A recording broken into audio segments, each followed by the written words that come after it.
The day I got the biggest bonus of my life, my own brother didn't congratulate me. He looked me straight in the eye and said, "We're family. You owe me half." At first, I actually thought he was joking. I even laughed, because what else do you do when someone says something that ridiculous with a completely straight face? But he didn't laugh back. He just sat there calm, almost expectant, like he had just asked me to pass the salt. And that's when the room shifted. The air got heavier. The silence stretched just a little too long, and then, before I could even process what was happening, my parents nodded, not awkwardly, not hesitantly. They agreed with him. In that moment, something inside me cracked, not loudly, not dramatically, but quietly, in a way that felt far more permanent, because it wasn't just about money anymore. It was about what they believed I owed, simply for being part of this family. I've always been the one who did things the right way. The one who stayed late at work, who didn't complain, who made sacrifices no one ever really saw.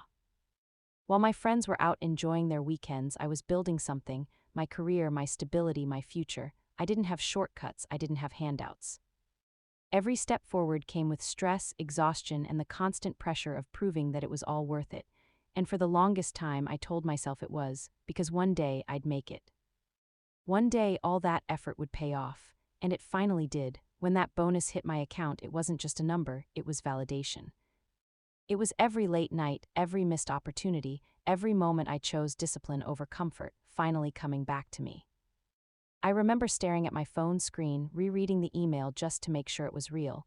My hands were actually shaking. I felt proud, relieved, like I could finally breathe. For the first time in a long time, I allowed myself to imagine things getting easier. Maybe I could pay off some debts. Maybe I could finally do something for myself without guilt. Maybe, just maybe, I could enjoy what I had worked so hard to earn. And like anyone would, I wanted to share that moment with the people who were supposed to care about me the most: my family. That night we were all sitting together at dinner. It felt normal, familiar, safe. Plates clinking, casual conversation, the usual routine. And I made what I now realize was a mistake. I shared my good news. I didn't brag, I didn't show off.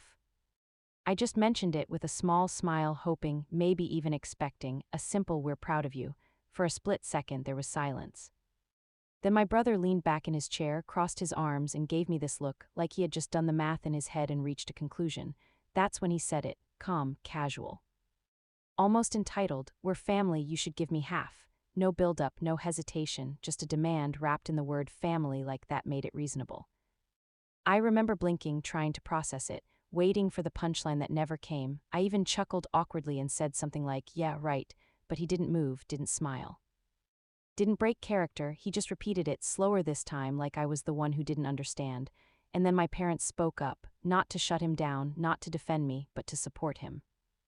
They started talking about how he's been struggling, how I'm doing well, how in a family you're supposed to help each other. Their voices were calm, almost logical, like they were explaining something obvious that I was somehow failing to grasp. And the more they spoke, the more I realized this wasn't a joke. This wasn't a misunderstanding. This was something they genuinely believed I owed. In that moment, I didn't feel like their child. I didn't feel like a brother. I felt like an opportunity. Like a solution to someone else's problems, like everything I had worked for didn't belong to me, it belonged to the idea of family they had created in their minds. And the worst part: this wasn't the first time something like this had happened. It was just the first time it was this direct, this unapologetic, this impossible to ignore.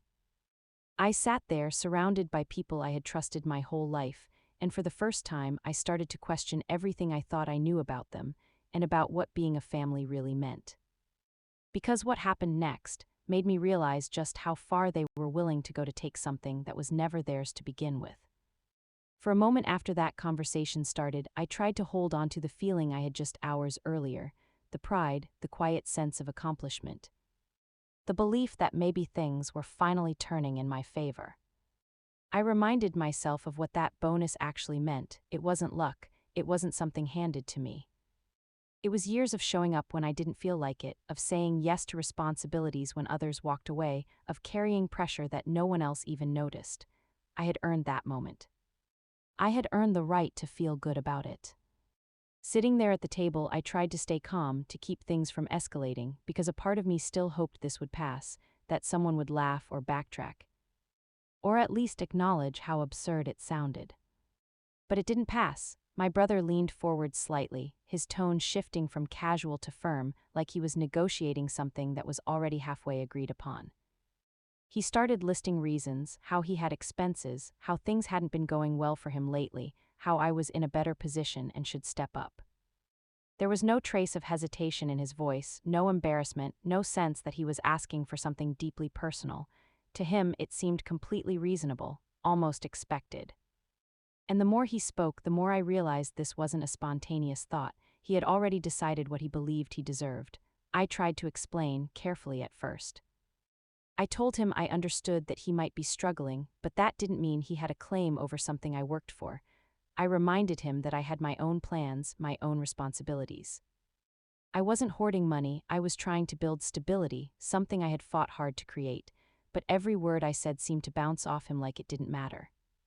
He kept coming back to the same phrase over and over again, "We're family," as if those two words erased boundaries, as if they automatically turned my effort into something communal.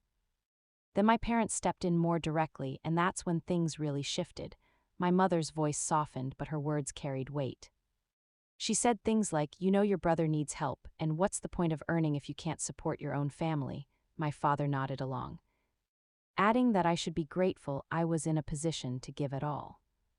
It wasn't framed as a request anymore, it was framed as a responsibility, a moral obligation, and suddenly I wasn't just defending my money, I was defending my character. That's what made it so difficult, because they weren't yelling, they weren't being aggressive, they were calm, almost disappointed, like I was failing some invisible test. And that kind of pressure cuts deeper than anger, it makes you question yourself. For a brief moment I wondered if I was being selfish. If maybe they were right and I was holding on too tightly, but then another thought pushed through, where was this sense of shared responsibility when I was the one struggling? Where was this expectation when I was working late nights, dealing with stress alone, figuring things out without anyone stepping in to help me? I brought that up, my voice tightening despite my efforts to stay composed. I reminded them of the times I had already helped, small things, quiet support that I never made a big deal about.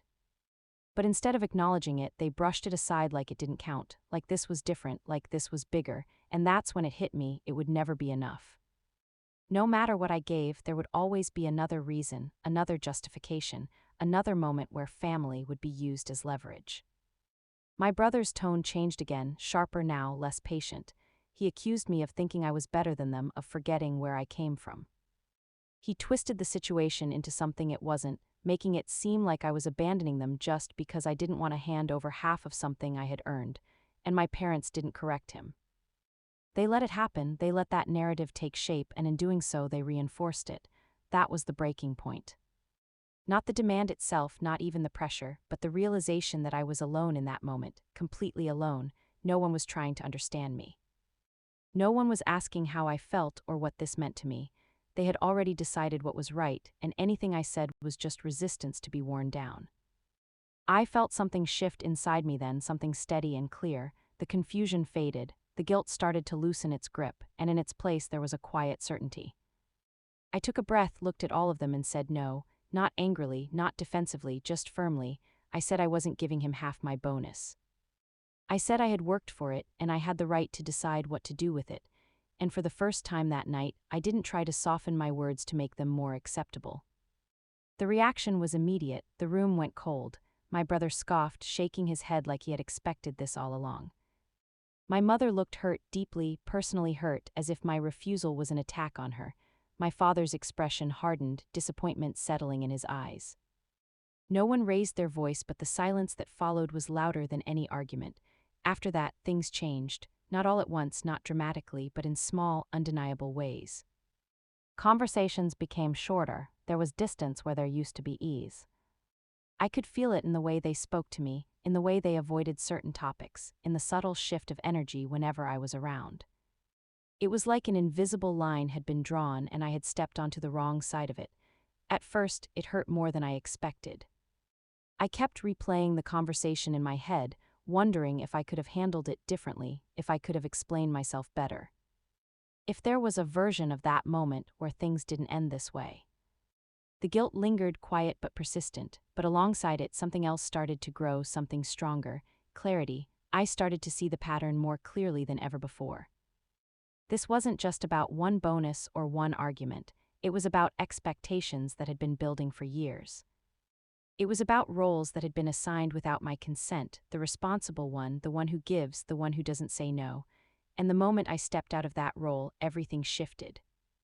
That realization was uncomfortable, but it was also freeing, because for the first time I understood that setting boundaries didn't make me a bad person.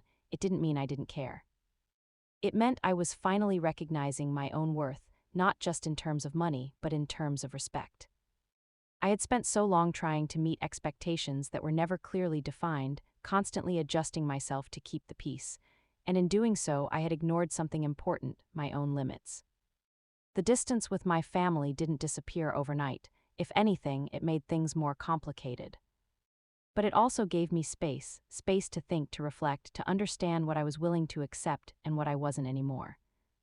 And while part of me still wished things had gone differently, another part of me knew that this moment, as painful as it was, had forced a truth into the open that I could no longer ignore.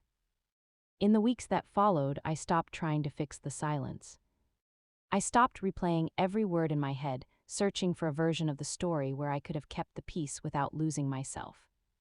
Because the truth was becoming impossible to ignore, there was never going to be a right way to say no to people who believed they were entitled to a yes.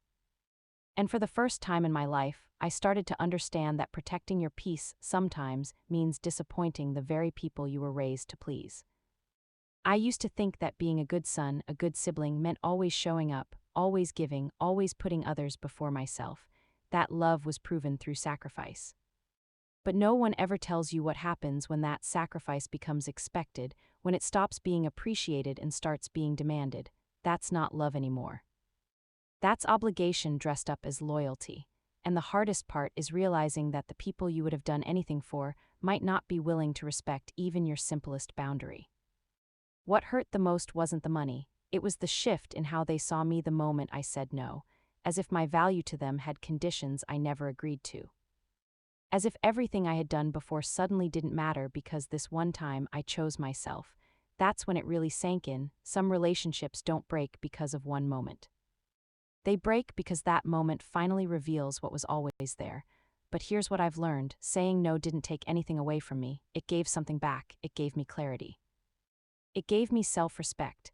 It reminded me that I'm allowed to have boundaries even with people I love, especially with people I love, because real love doesn't punish you for protecting yourself. It doesn't guilt you into giving more than you can afford, emotionally or otherwise.